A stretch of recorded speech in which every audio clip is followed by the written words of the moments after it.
Hey everybody, I'm Chef Tom with atbbq.com, and this is Chili Mac. Well, we're rolling into a time of year here where we start to think about comfort foods, we start to think about warm foods, we start to think about tailgates. And today we're gonna cook something that combines all of those things. A comfort food, tailgate, game day kind of recipe. We're taking chili and combining it with mac and cheese to make Chili Mac. We've got just a little bit of knife work to do today. We've got some onion and some peppers. I'm gonna do 1.5 cups of each. And it's kind of up to you how much your 1.5 cups on your peppers you want to be something more mild. This is a Hatch chili right here that needs to be washed. We've got some serranos also, but you could use poblanos, you could use jalapenos, you could use Anaheims. Honestly, whatever kind of pepper you like the best. Now is a great time of year for those Hatch chilies though. So our yellow onion's just gonna get a medium dice.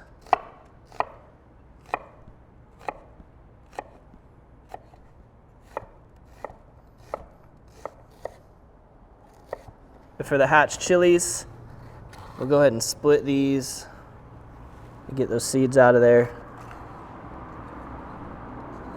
And then roughly the same size dice as our onions on the pepper.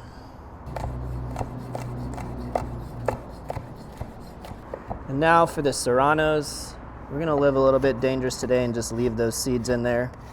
Just cut some rounds.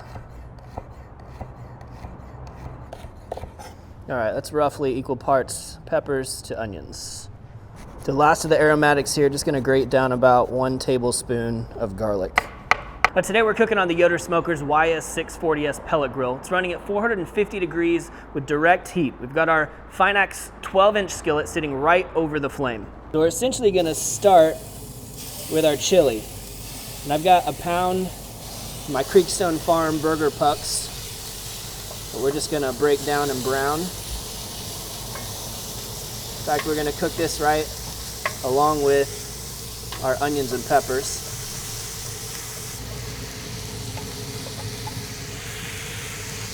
Let's go ahead and get some seasoning in there while we're at it.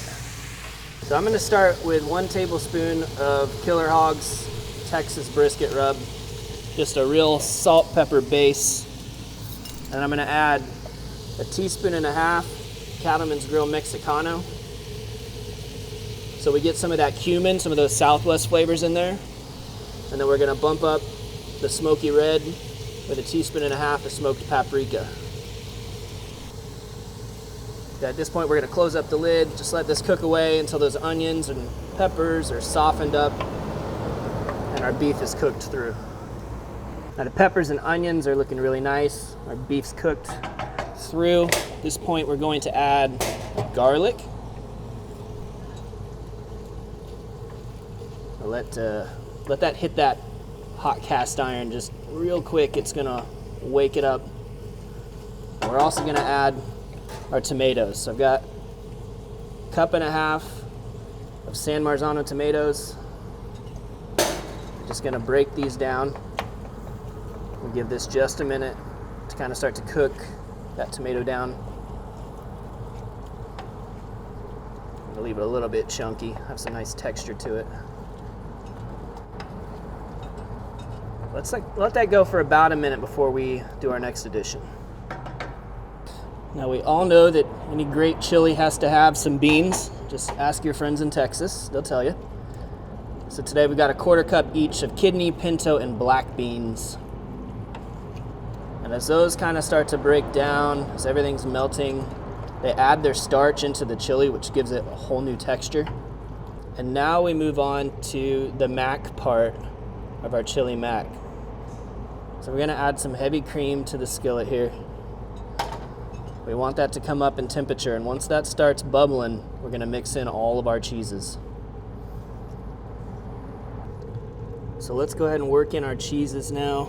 We're gonna start with a sharp cheddar, get 8 ounces. Put about half of that in there, just stir until it's melted. We'll just keep repeating this until we get all of our cheeses added.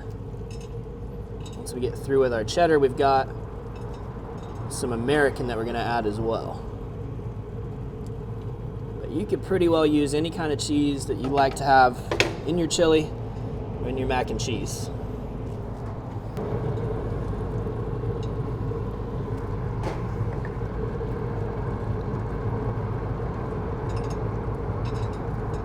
I just diced up that American to make it break down a little bit easier.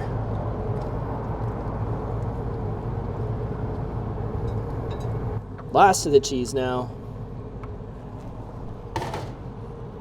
And then once this is all melted in here, we're gonna go ahead and add our macaroni noodles, which have been par cooked for about 4 or 5 minutes. So they're soft, but they're not necessarily all the way cooked through. And that way they don't just turn into mush once we get them into the chili mac. We're about to find out I could have used a bigger boat, boys. That's all right, we're gonna make it work. So just folding our par cooked macaroni into the chili, into the sauce. And this right here, this is chili mac.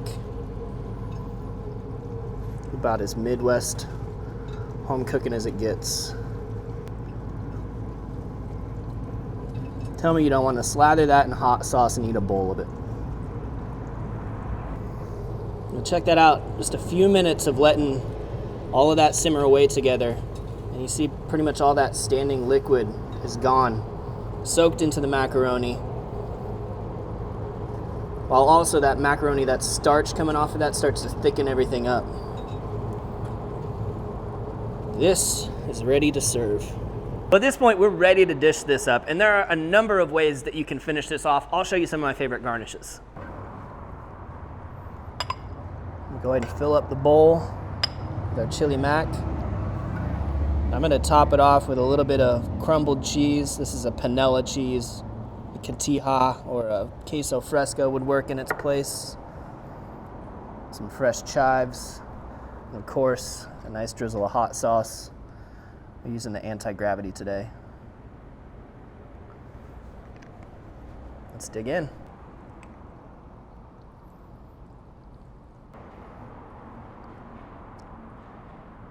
Oh boy. That is literally the best of those two worlds, chili and mac and cheese coming together.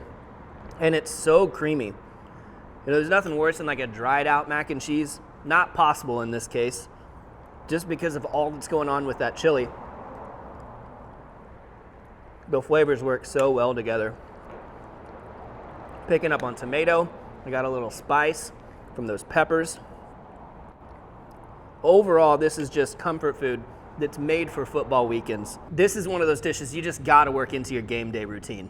Well, thank you guys so much for watching. Be sure to check out atbbq.com for all the products featured in today's video. If you enjoy the recipe, hit that subscribe button. If you have any questions or comments, or there's anything you'd like to see me cook, let me know in the comment section down below, and let's be good to one another. For more recipes, tips, and techniques, head over to atbbq.com/thesauce. All things barbecue, where barbecue legends are made.